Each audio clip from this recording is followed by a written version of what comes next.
105문입니다. 105문. 하나님께서 제 5계명에서 무엇을 요구하십니까? 내가 나의 아버지와 어머니 그리고 나를 다스리는 권위자들에게 존경과 사랑과 성실성을 보여줄 것과 마땅히 권위자들의 선한 가르침과 윤리의 순종함으로 복종해야 할 것과 권위자들의 연약함과 강조로 인해야 할 것을 요구합니다. 왜냐하면 그들의 손을 통하여 우리를 다스리는 것이 하나님의 뜻이기 때문입니다. 출애굽기 21장 17절 출애굽기 21장 17절.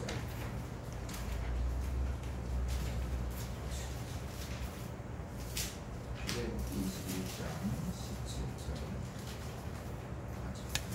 자기의 아버지나 어머니를 저주하는 자는 반드시 죄를 지니라. 잠언 한 장만 1장 8절. 잠언 1장 8절.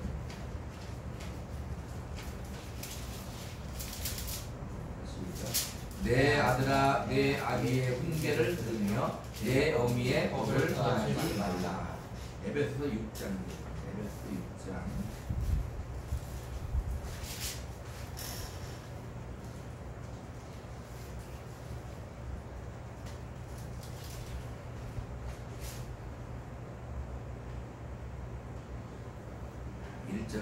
시작.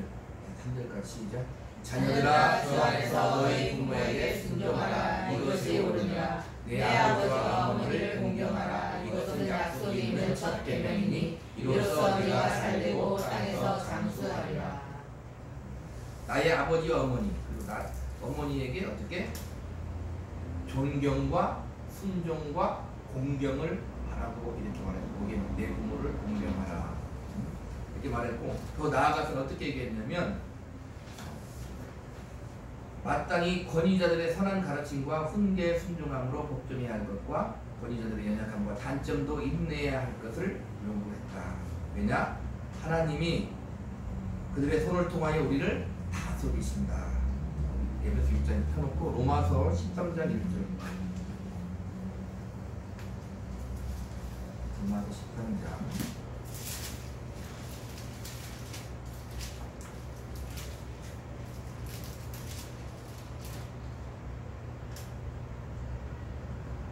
1절 2절 시작. 각 사람은 위에 있는 권세자들에게 복종하라. 권세는 하나님으로부터 나지 않음이 없나니 모든 권세는 다 하나님께서 주시니라. 그러므로 권세를 거스르는 자는 하나님의 명을 거스르니 거스르는 자는 심판을 자취하리라. 에베소 보면 이제 6장 5절부터 보면 에베소 6장 5절부터 9절까지 시작. 종들아 두려워하는 꼴 떨며 성실한 마음으로 육체의 성전에게 순종하기를 그리스도께 하였더라. 눈과 입만 하여 사람을 기쁘게 하는 자처럼 하지 말고 그리스도의 종들처럼 마음으로 하나님의 뜻을 행하고 기쁜 마음으로 섬기기를 좋게 하듯 하고 사람들에게 하듯 하지 말라. 이는 각 사람이 무슨 소리를 하든지 종이나 자연이나 주께로부터 그대로 받을 줄 압니다. 상전들아 너희도 그들에게 이와 같이 하고 기업을 외치라. 이는 그들과 너희의 상전이 하늘에 계시고 그에게는 사람을 예물로 취하는 일이 없는 줄 너희가 압니다. 부모를 공경하라. 그 마땅한 하나님의 명령에 더 나아가서 위 권세에 순종하라 이렇게 지금 말하고 있는 것입니다.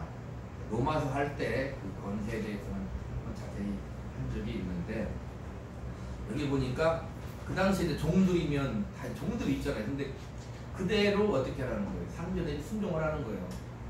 참 쉽지가 않은데 오늘날에도 이 말씀이 오늘날에는 이제 종은 없잖아요. 노예들은 없지만 어쨌든 오늘날에도 상하 관계는 분명히 있다는 거예요. 또 나라의 권력자들도 분명히 있다는 거예요. 원칙은 뭐다? 하나님으로부터 모든 권력이 왔고 하나님이 그들을 통해서 우리를 다스리신다. 우리는 어떻게 해라? 순종해라. 이렇게 지금 말하고 있는 것입니다. 여기 보면은 눈과 입만 하여 사람을 기쁘게 하는 것처럼 하지 말고 그리스도의 종들처럼 마음으로 하나님의 뜻을 행하고 마음으로 순종하라는 거예요. 마음으로 순종해야 된다. 자, 상전들은 어떻게 한다? 너희도 그들에게 이와 같이 하고 위협을 그치라. 이는 그들과 너희의 상전이 하늘에 계시고 그에게는 사람을 외모로 취하는 일이 없는 줄 압니다. 상전들도 종에게 무자비하게 하는 건 아니죠. 잘 해라 이 말입니다. 똑같이 하나님을 섬기는 마음으로 잘 해라는 거예요. 그런데 여기 보니까 뭐라고 했냐면 하늘에 계시고 그에게는 사람을 외모로 취하는 일이 없는 줄 너희가 압니다. 그러니까 이 땅에서는 그런 게 있는 거죠. 상전이 있고 종이 있고 권력을 잡은 자가 있고 권력을 잡지 않은 자가 있고 잘난 자가 있고 못난 자가 있고 그렇다 이 말입니다. 그런 하나님은 어떻게 한다? 그런 걸로 우리를 어떻게 취하거나 심판하거나 그러지 않는다. 고린도전서에서 보면 어떻게 돼요? 주어진 그 자리에서 그 자리를 지키면서 행하라 그렇게 말하고 있다 이 말입니다. 그러니까 정리를 하면 부모에게 순종해야 돼요. 당연히 부모니까 그 권위에 순종해야 돼요. 그리고 상전에게 순종하고 위의 권세에게도 순종해야 된다. 무조건적인 굴종이 아니다. 그러나 우리 기독교 역사를 보나 우리나라 교계를 보나 뭐예요? 무조건 다 그렇게 할 수는 없는 거잖아요. 코로나 때도 보면 어떻게 돼 있어요? 코로나 때도 예배를 할 수 없는 지경에 있을 때 많은 교회들이 저마다의 입장이 있고 거기에 완벽하게 거부한 교회도 있고 그러나 거기에 순종해서 한 교회도 있다 이 말입니다. 원칙은 뭐냐면 원칙은 어떻게 돼요?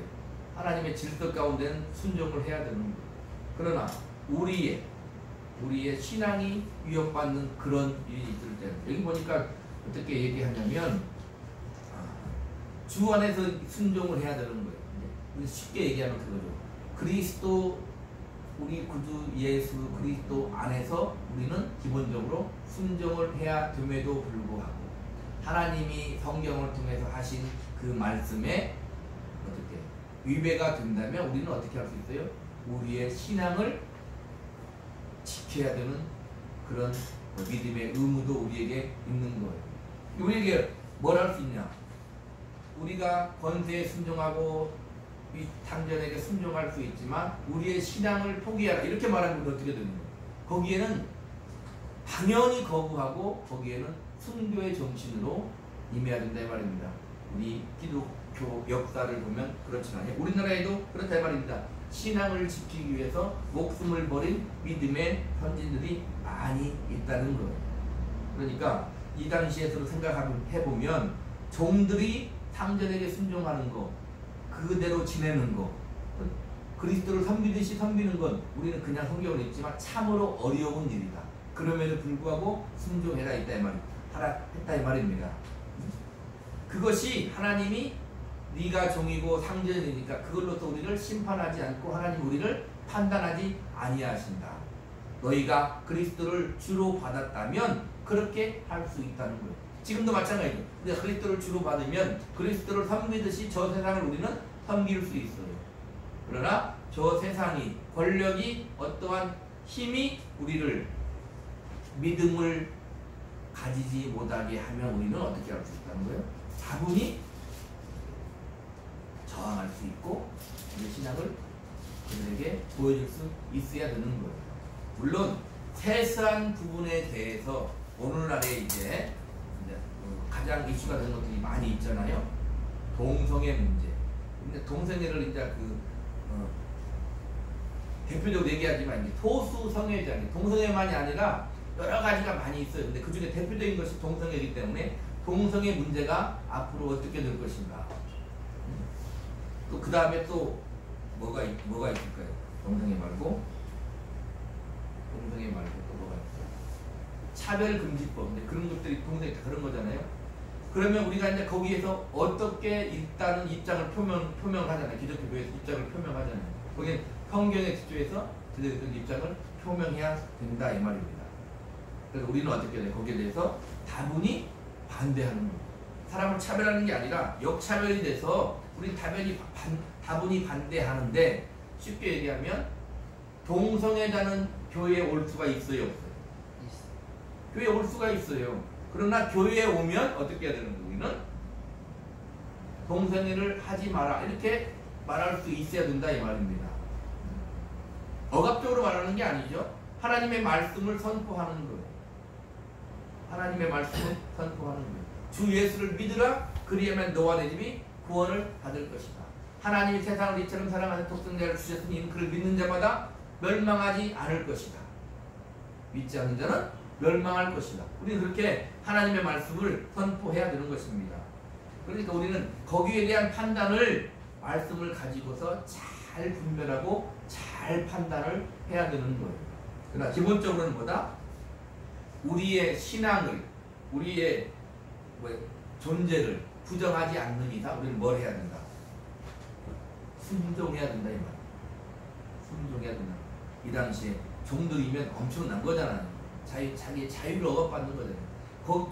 그 종들이 믿음을 가질 수 있다면 어떻게 순종해야 된다. 우리도 지금 살아가면서 우리가 예수를 믿고 살아갈 수 있다면 어떻게 순종해야 되는 거다 이 말입니다. 이 문제는 짧은 시간에 간단하게 해결할 수 없는 문제, 참으로 어려운 문제, 교계에서도 어려운 문제.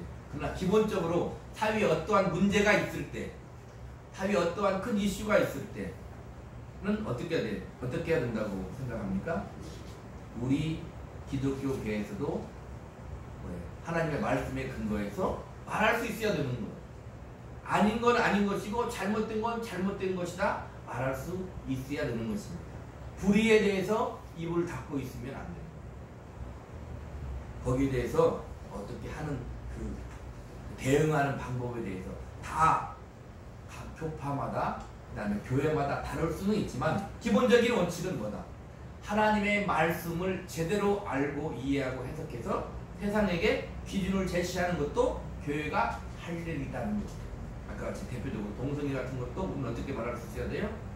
그것 물론 그들을 인간적으로 인격적으로 무시하는 것이 아니라 그것이 잘 이 사회에 해악을 끼치지 않게끔 또 그들이 제대로 이렇게 살아갈 수 있게끔 우리는 그런 하나님의 말씀을 제대로 세상에게 선포할 수 있어야 된다는 것은 당연한 거다 이 말입니다. 그러니까 예수 그리스도의 이름으로 우리는 무한히 열려있고 왜? 죄인들은 다 주님 앞에 올 수 있으니까 예수 그리스도의 이름으로 무한히 열려있음에도 불구하고 예수 그리스도의 이름으로 또 뭐가 있을 수 있어요? 아닌 건 아닌 거라고 말할 수 있어야 돼요. 어디에 아니라고 말하는 거? 성경의 말씀에 아닌 것은 아니라고 말할 수 있어야 된다 이 말입니다. 우리가 직장생활 하는 것도 그냥 간단히 적용하면 개인의 경험 그런 거 아니겠습니까? 우리가 어떤 직장을 들어가. 근데 어떤 이단의 직장에 들어간다. 그러면 우리가 생각을 해봐야 되는 문제인 것이죠. 내가 어떤 직장에 들어가. 근데 내가 신앙생활을 할 수 없는 직장이야. 거기서 하지 못하게 할 수도 있고 또 좀 더 발전을 시키면 그걸 하다 보면 신앙생활을 못할 수도 있고 믿음으로 하나님의 관계를 가질 수 없으면 우리는 어떻게 해야 돼요? 단호히 그런 것들은 이렇게 해야 되는 거예요. 옛날에 그런 것들을 뭘로 많이 했어요? 주일 성수 하느냐 안 하느냐 이런 것들로 많이 했다 이 말입니다. 우리는 언제나 예배 드릴 수 있지만 그런 것들이 어떻게 돼요? 하나의 모델이 될 수 있는 거예요. 주일날 예배를 못하면 우리는 어떻게 되는 거예요? 안 되는 거죠. 세상이 법으로 못하게 하지 않죠. 그러나 내가 살다 보면 못할 수 있어요. 그러면 거기에 우리가 어떻게 대처해야 되는가도 발전시키면 거기까지 올 수 있다 이 말입니다. 우리는 세상을 이해하고 포용하고 양보할 수 있어요. 그러나 우리는 무한히 양보할 수만 없는 거예요. 거기에서 우리가 어떻게 잘 판단하고 우리의 신앙을 보여주고 우리 신앙을 지키는 것은 우리가 말씀을 토대로 기도하며 잘 배우며 그런 것들을 해야 됩니다. 간단하게 이야기하고 끝날 수 있는 문제는 아니라는 것입니다. 그러나 이 사회의 질서를 유지하고 그 다음에 이 나라를 지키고 그 다음에 우리의 신변을 지키고 하는 그 모든 것에 대해서는 기본적으로 뭘 해야 된다? 순종해야 된다. 우리의 신앙을 위협하지 않는 것. 순종해야 돼. 그러나 우리의 신앙을 위협하고 우리의 존재 자체를 부정하는 것은 단호히 우리는 예수님으로 맞서서 싸워야 되고 이겨야 되는 것입니다. 아멘? 그러니까 예수 믿고 천국 가는 건 하나님 은혜를 입으면 쉬운 거.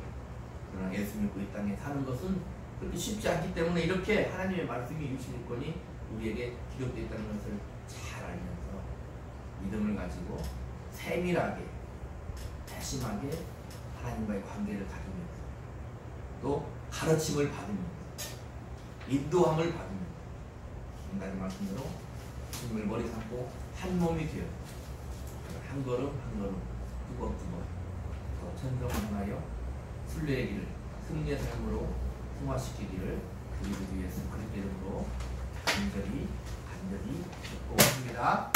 아멘. 기도하겠습니다.